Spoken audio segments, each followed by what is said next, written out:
Hello, my friends. Welcome to another episode of Deep True Crime. I'm Manny Rodriguez. In today's episode, we are covering the Bryan Kohberger story. Man accused of killing the Idaho 4. And now we find out that when he drove from Idaho/Washington back to Pennsylvania, he was not by himself. His dad actually accompanied him on that trip. Let's go ahead and dive into what we know in this story now.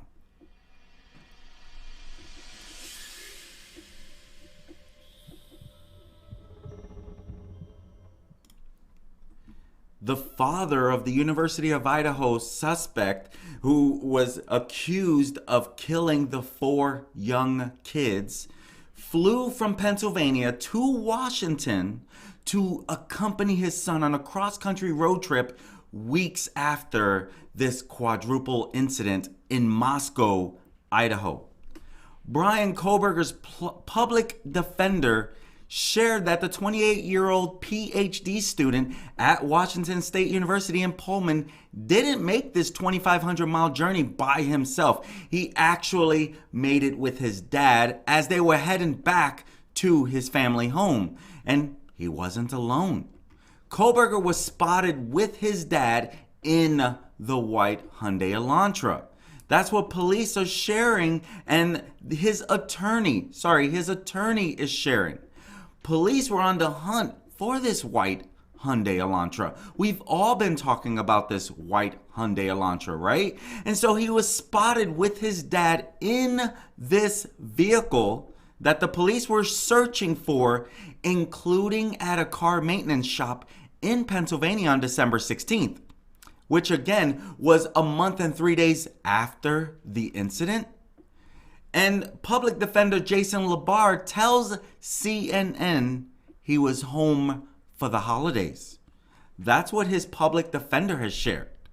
The suspected killer, he was arrested on Friday of last week after a more than a month-long manhunt for this suspect in this brutal deaths of Ethan Chapin, Kaylee Gonsalves, Xana Kanoodle, and Madison Mogen. And so everyone has been keeping their eye out for this white Hyundai Elantra. We find out he wasn't alone when he headed back to Pennsylvania. Again, he's accused of breaking into the home of the 4 students who lived off campus near University of Idaho in their residence and stabbing them to death in their beds on November 13th. Right now, he is behind bars in Pennsylvania, and he is currently waiting to be extradited to Idaho in hopes of being exonerated in these charges. That's what his public defender, Labar, had shared.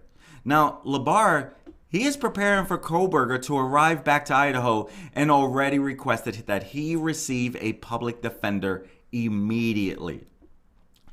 Being that Idaho is a death penalty state, there is a good chance that he could possibly face the death penalty in the state of Idaho.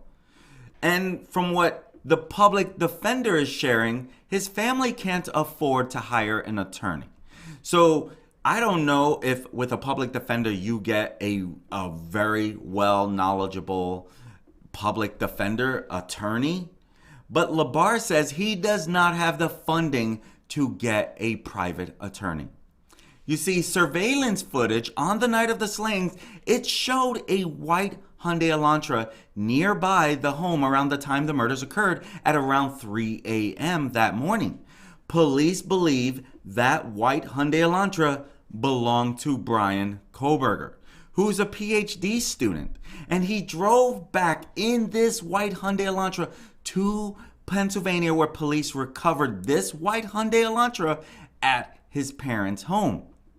An unidentified person at the car shop, when he went there to get its service, confirmed that Kohlberger was getting maintenance done on his car with his father after the trip. According to this source, Kohlberger's father was bragging about flying out to the West Coast to join his son on his trip for the holidays, and he recalled the 28-year-old also being reserved. That's what this source had shared, who worked at the maintenance person. I don't know if he's the owner, if he just was a maintenance guy there. I couldn't tell you that. It is unclear at this time if Kohlberger's father knew about this incident. I'm going to go on public record and say that the father did not know. That is why I'm holding this stream, number one. Number two, to keep you updated on what's going on with this case. Obviously, a lot of people have been following this, even on this channel of Deep True Crime, right? So it would be a disservice to do all that and then not continue to cover what little keeps coming out. But to me, I was pretty shocked to find out that when he drives back from Washington/Idaho, which is right there, I mean, where he lived was less than 10 miles from where the incident occurred in Moscow, Idaho. And so to find out that his father was traveling back with him, that was a shock. I'm not gonna lie. But to hear that he was also bragging about flying out to the West Coast to join his son on his trip home for the holidays, and, you know, to me, I don't find that to be out of the ordinary. Especially if he's going to share with the maintenance guy, hey, yeah, we did this thing. I flew out there, you know, spending a little time with my son. We drove all the way back, 2,500 miles, driving back. And, you know, I personally, I don't think the dad knew. Not at that time he didn't know. No. My thought process, though, being in the vehicle, were there any red flags? According to the family's public statement, they are standing by their son. They are standing by their brother. Because truth is, they don't think he has anything to do with this. Well, they haven't read the affidavit as we have not read the affidavit. But here's why I'm confident that the police are on the right track. Because of all the lack of information that we received from Chief Fry and Captain Roger Lanier, I feel the way they were handling it was to make sure they get a conviction when they get him arrested. When they actually were on him, we don't really know. We know somewhere around Christmas is when they started tracking him. But we don't really know when his name popped up on the database, because truth is, I'm sure someone reported this car in. I mean, everyone was keeping an eye on this white Hyundai Elantra. I gotta watch my tone and what the words are saying. Not everyone, obviously, but I personally do not believe the dad knew about this. But I do wonder, inside that car, in the long trip home, was there any questions, anything out of the ordinary? Did it smell a little odd in there? Was there traces of blood? Was there anything like that? And so at this time, it is unclear if Kohlberger's family knew or his dad knew about this, considering he drove with him a long trip. Now, we did find out that his mom and dad, filed for bankruptcy in 2010.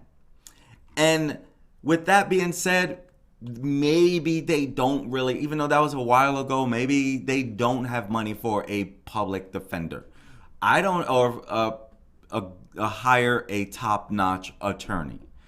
Because a top-notch attorney, let's be real, he is probably without a murder weapon. I'm gonna tell you what, they better bring a lot of evidence to this trial.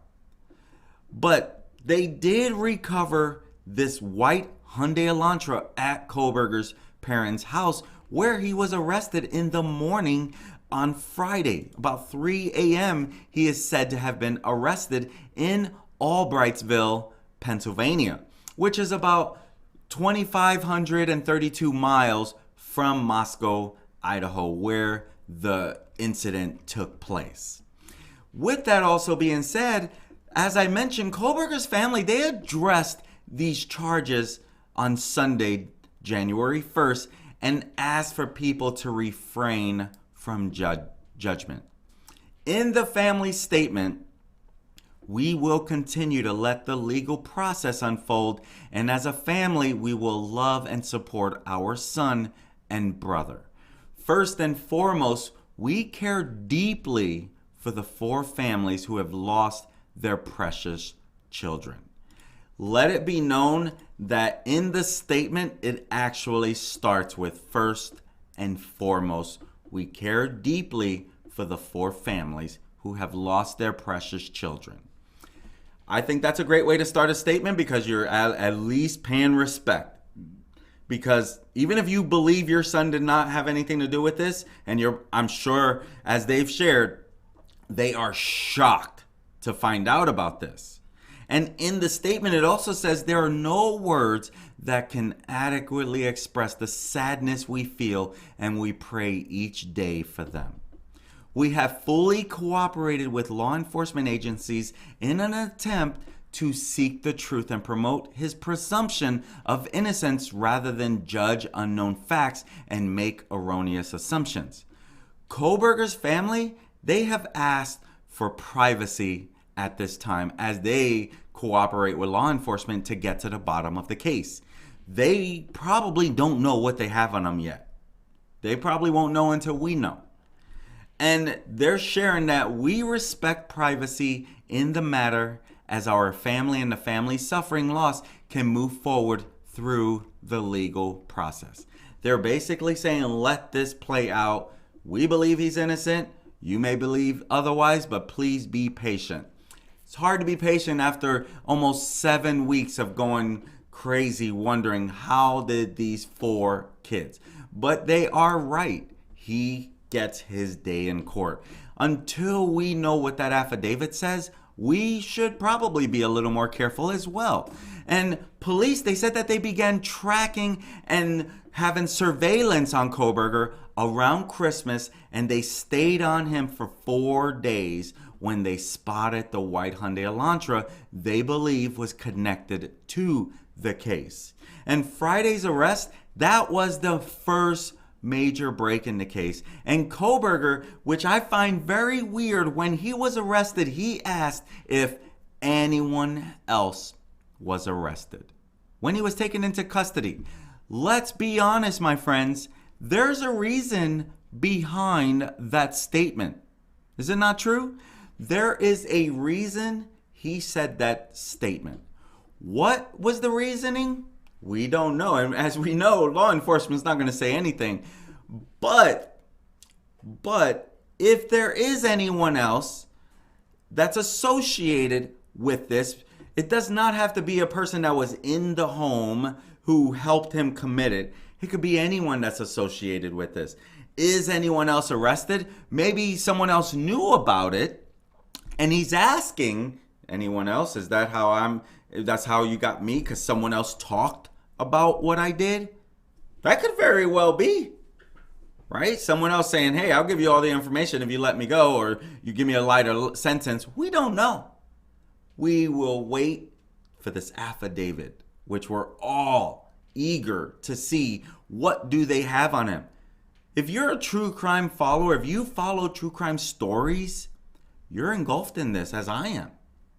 I'm also a content creator, so I am sharing with those who like to follow. I'm also trying to be a voice for the victims because they can't speak up anymore. They can't share with you what has occurred. They can't share with you what has happened after. I'm trying to be that voice for them. I'm trying to let you know this is what could happen in this crazy world we live in. This is literally the worst of the worst, wouldn't you say? And so as we try to find out what else is it that we're going to continue to find out, there's still very little out there.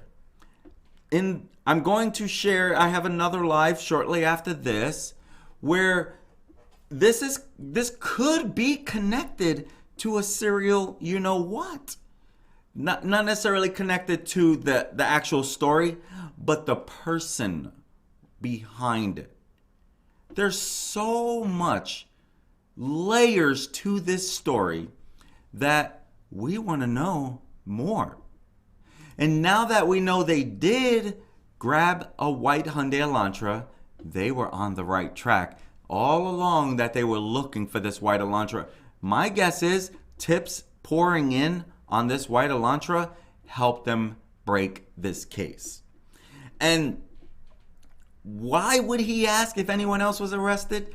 That's because there's someone else that deserves to be arrested or is already arrested. Why would he say that? Who? I don't know. Could he be talking about his dad? I don't think so, because his dad was there. His dad was already there. So for him to even talk about that wouldn't make sense, because let's be real. We don't know anymore outside of that. But what we also don't know is who else could that be that he's asking? Is anyone else arrested? I mean, is that not some shocking comment right there?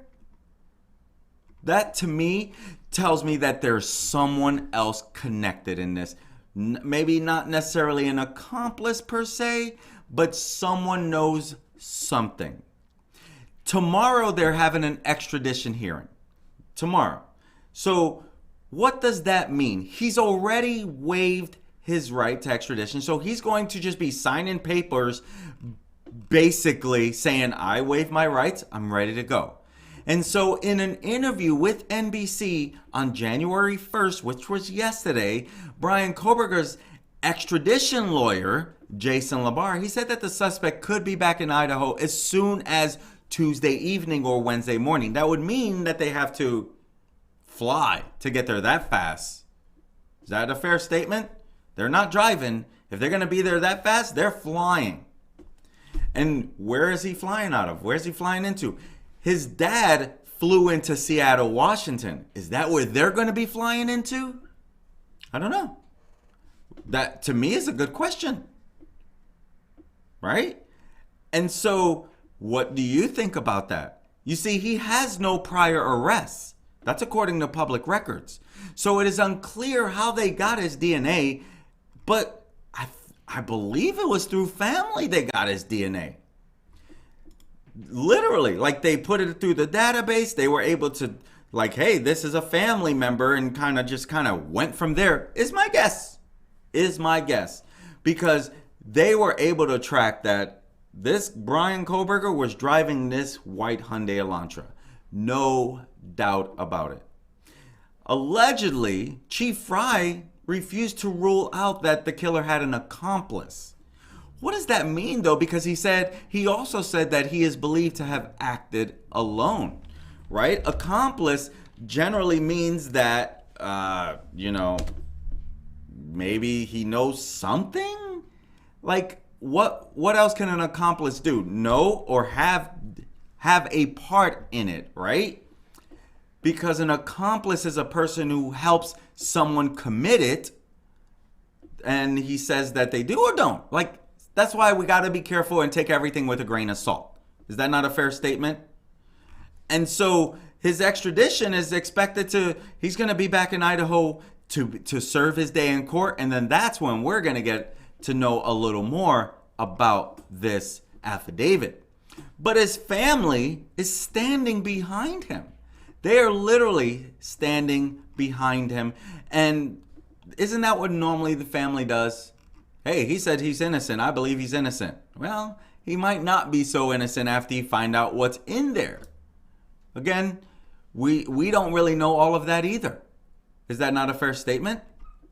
But if you think about it, it is said that there were some red flags there, but no one was really paying attention at the beginning. Why would they be paying attention?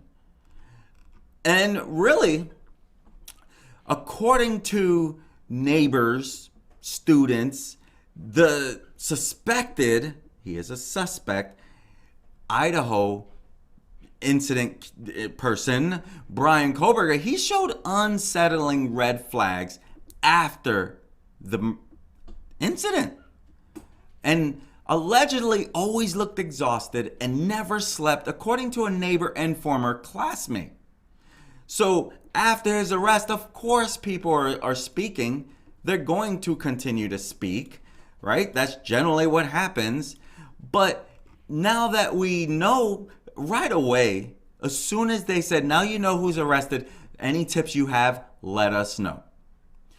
Ben Roberts, he said he started to show up really tired. He'd always have a cup of coffee in hand, and he kind of looked like he was riding the knife edge between worn out and completely exhausted. That's what he shared. And so, now that we know he's going to waive his extradition rights at the trial, which is set for tomorrow morning, and Labari says, given the conversation I had with him and his statement of being exonerated, I would anticipate an entry of not guilty. Well, he will at the beginning until they start getting more and more. And again, he thinks he's so smart. I think he believes he's going to beat this. Again, without that weapon, he might. I don't know. Moscow Police Department at this time has not released any details about why police arrested Kohlberger on Friday morning in Pennsylvania.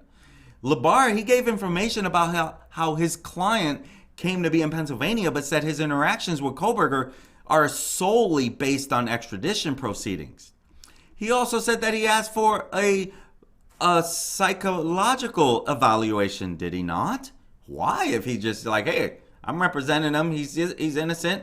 There's nothing else, really, according to right? But according to Labar, he says that his dad had flown into Seattle to Spokane, Washington, and then drove into Pullman, Washington to get his son and drive back to Pennsylvania during the holiday.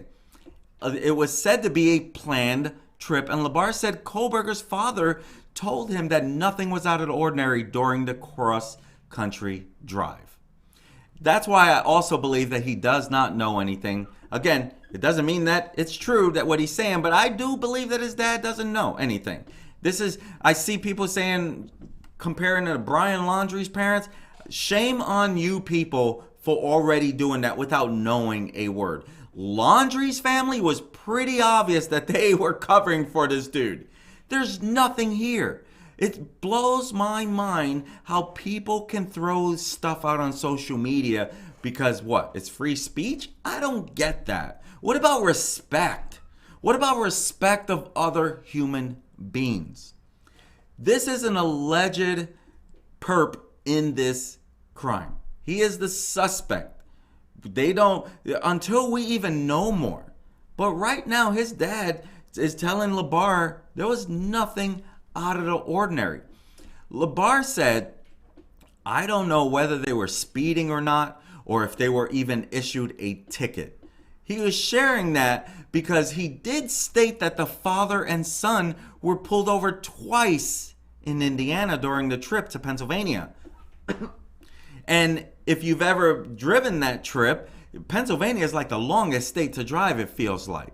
And so on their way to Pennsylvania, they were pulled over twice in Indiana. Right? So here's the thing. Maybe being pulled over twice, again, we're going to find out more. But when this came up on flags, I'm sure if they were issued a warning ticket to get away with it twice, like, who are these two officers that were pulling them over? And then was there warning tickets? Were there speeding tickets? Labar doesn't know. But if there were warning tickets, I would think when that goes into the database, then maybe that flags to FBI like, hey, there's a white Elantra that was pulled over. And, let's call the officers. Let's see what they were talking about. I don't really know. But what we do know now is that they were. But Labar said, I don't know if it was speeding or not, if they were even issued a ticket. He said, I just know that they were pulled over in Indiana almost back to back. I believe once for speeding and once for following too closely to a car in front of them. Now, Labar, he had been very careful about any information that he's been getting from Kohlberger because he is not his defense lawyer for the charges that have been brought against him. And he told NBC that he informed his client of the various stories and allegations circulating on social media and other places online. And he said, I am giving him updates. I spoke to Kohlberger this morning for an hour last night for 20 minutes, really updating him on some of the allegations that are coming out, but mainly allegations that have nothing to do with the facts and evidence in the case, but really the cross-country trip. You know, just to clarify, those types of facts as to why he ended up in Pennsylvania and whether or not he was in Pullman at the time of the acts of the homicides, that's what he's sharing. Now, NBC asked LaBar several questions about Bryan Kohberger, such as if he had been bullying people, if he used, that crazy hero stuff and if he was suicidal. I'm forgive the way I'm saying some of these words.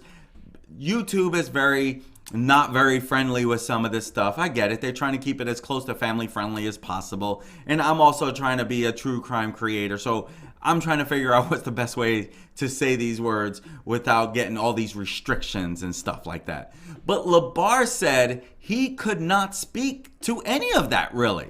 But in his opinion, Kohlberger did not seem to be a user of that hero stuff. And there were no obvious signs of any drug use or any thoughts of wanting to unalive himself. That's what he was sharing. He said he couldn't really speak on the bullying and all that stuff, but this is what he is seeing. And he said, again, he is mentally aware. He's aware of the situation, and I think he's certainly mentally stable and had made no expressions of hurting himself. And he also told NBC that he could not make any assumptions about this case in Idaho and that all 4 members of his client's family, 2 sisters and his mother and father, will be at the courthouse on Tuesday when he waives his right and signs the papers to extradition. And back in Idaho, Police Chief James Fry, he told NBC in an interview on Saturday morning that they can't share any details about this possible motive, but they will share information with the public when they can. And, we've waited this long. Yes, Fry, we can wait a little longer. But he said, I am certain this is our guy. That's what he said. We've got one more phase to go and then the victory will be won. What is that phase that he's talking about? Is he talking about the phase of the trial? Is he talking about now that once we get him back here, that's the next phase? I feel like there's a few phases. They're going to have some serious interrogation.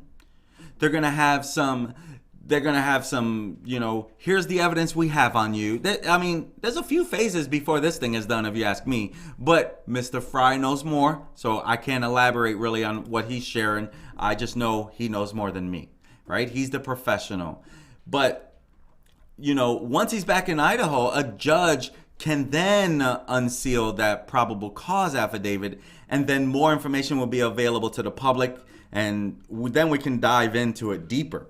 But just because he's in custody doesn't mean that the police departments, that their work is even done yet. You see, Police Captain Anthony Dollinger said that they are still investigating and looking into every aspect, but do not believe that Kohlberger is the correct suspect. That's what he's saying.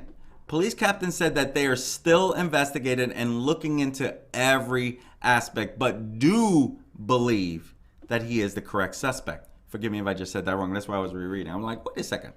So sometimes I'll put my notes together and I'll skip words by mistake sometimes. But Dollinger, he said that this has been a horrible tragedy for our community, the University of Idaho, and absolutely for the families of these loved ones. And knowing that they were finally in custody was a celebration of sorts, but also it's still sombering. No matter what we do, having him in custody does not bring these 4 people back. Very, very true. And, even by all accounts, he was an intelligent person. This suspect, he was an intelligent person. One person, a former university professor of Bryan's, said that he was one of my best students ever. and that the then master's candidate was one of only 2 students that she had recommended to a PhD program. And so Michelle Boger, an associate professor at DeSales University in Pennsylvania, this is DeSales that you see right here when he graduated, but she told the Daily Mail that Kohlberger, who was the person that's been arrested in this, was a great writer and brilliant student. She said, in my 10 years of teaching, I've only recommended 2 students to a PhD program, and he was one of them. He was one of my best students ever. Everyone is in shock over this. That's what she told the Daily Mail, adding that he was always perfectly professional with her. Wow. So that's an interesting take on it. Again, we're going to keep getting a lot of people's different takes. Everyone is shocked, even if they thought that he was the worst of the worst. But the associate professor at the private Catholic University in Center Valley, Pennsylvania, she said that she was stunned that her former student was charged in this heinous crime.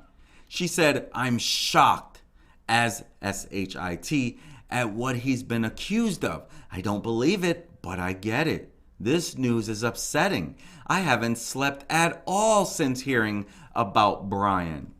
Now, Michelle, the associate professor, she described him as a brilliant student. And she told the news outlet that she taught Kohlberger in an online class last year and helped him with his master's thesis at DeSales University. She said, I never saw him in person. I couldn't tell you how tall he was or how much he weighed. My only interaction with him was via email and Zoom. I didn't know anything about him, whether he was married, had a girlfriend, etc. That's what she shared with the Daily Mail. And really, we don't know much outside of that. Again, little by little, more keeps coming up. Literally, a lot keeps coming up. And I feel like every day we're probably going to continue to learn more and more about him, about what he's done, about his personality.